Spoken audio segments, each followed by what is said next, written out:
Lenguajes y autómatas, 1. Curso elaborado por el maestro en Ingeniería Jorge Eduardo Carrión Viramontes. En este video se hace una comparación entre los dos métodos vistos anteriormente para encontrar el AFD mínimo equivalente. Para este caso, considere el diagrama del AFD mostrado en la imagen. Primero, se verifica que todos los estados son accesibles.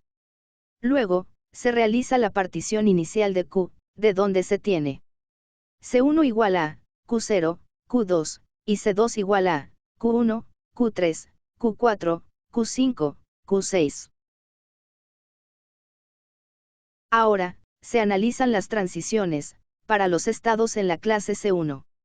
Como se puede observar, para los dos estados de esta clase, se cumple la condición de equivalencia requerida, por el algoritmo.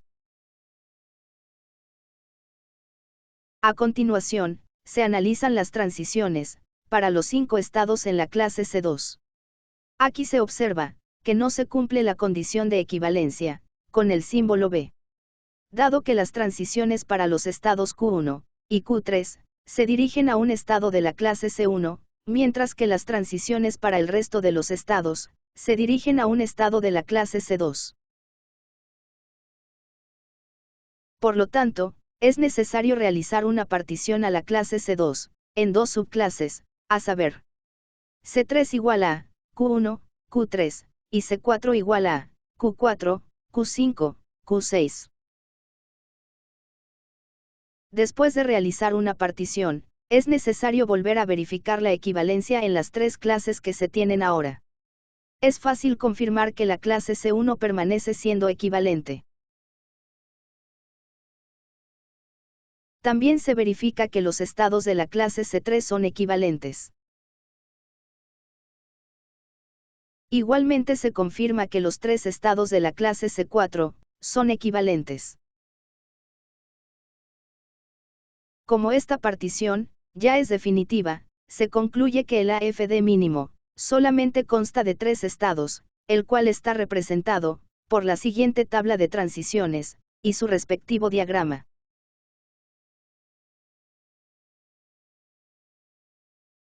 En esta animación, se muestra el comportamiento equivalente de ambos autómatas, para analizar y aceptar la cadena A, B, A, B.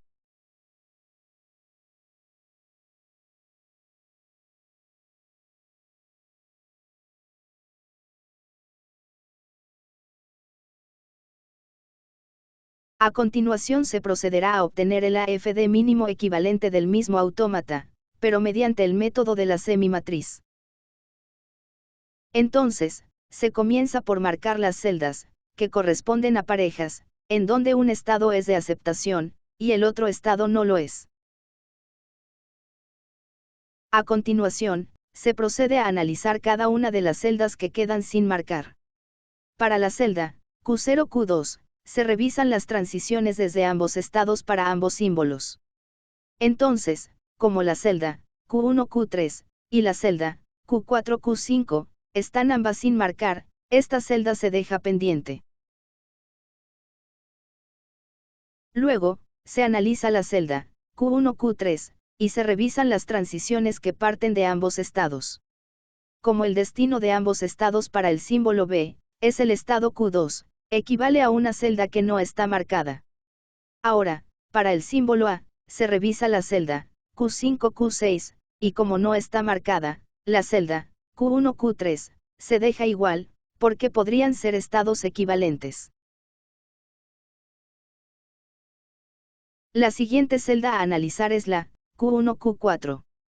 Para las transiciones del símbolo A, se dirigen al estado Q5, por lo que se considera como una celda sin marcar. Para las transiciones del símbolo B, la celda a considerar es la Q2, Q5. La cual, si está marcada, entonces también se marca la celda Q1, Q4. Se continúa con la celda Q3, Q4.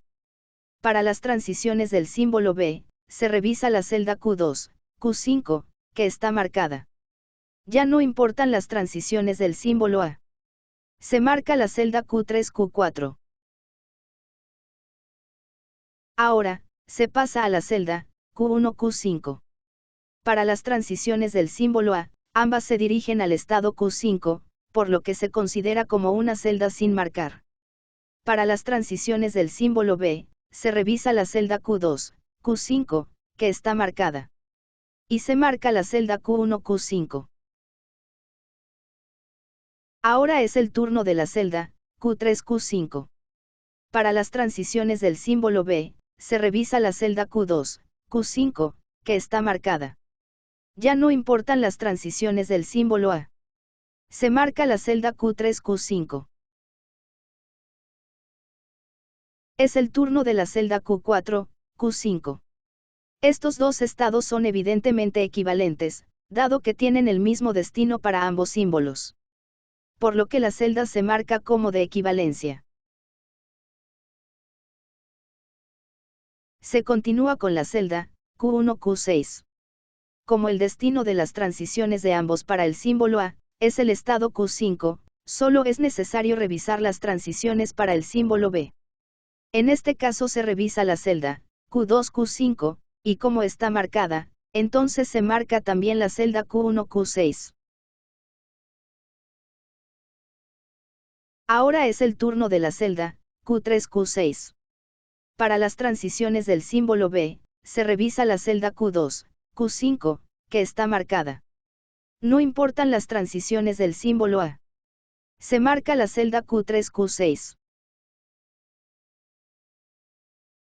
Es el turno de la celda Q4, Q6. Estos dos estados son evidentemente equivalentes, dado que tienen el mismo destino para ambos símbolos. Por lo que la celda se marca como de equivalencia. Lo mismo ocurre con la celda Q5, Q6, que también se marca como de equivalencia. A continuación, se debe volver a revisar la celda Q1, Q3. Quedó pendiente, debido a que cuando se analizó la primera vez, la celda Q5, Q6 no estaba marcada, pero como posteriormente se identificó como de equivalencia, entonces se procede a marcar también a esta celda como de equivalencia. Igualmente se revisa la celda Q0, Q2. Como la celda Q1, Q3, lo mismo que la celda Q4, Q5, ambas quedaron identificadas como de equivalencia, entonces esta celda ya queda definitivamente identificada como de equivalencia. Una vez obtenido el resultado final, hay que identificar las clases de equivalencia a partir de la semimatriz. Por un lado, se tiene que Q0 y Q2 forman una primera clase de equivalencia, que se identifica como C1. En segundo término, se tiene que Q1 y Q3 forman otra clase de equivalencia, que ahora se identifica como C2.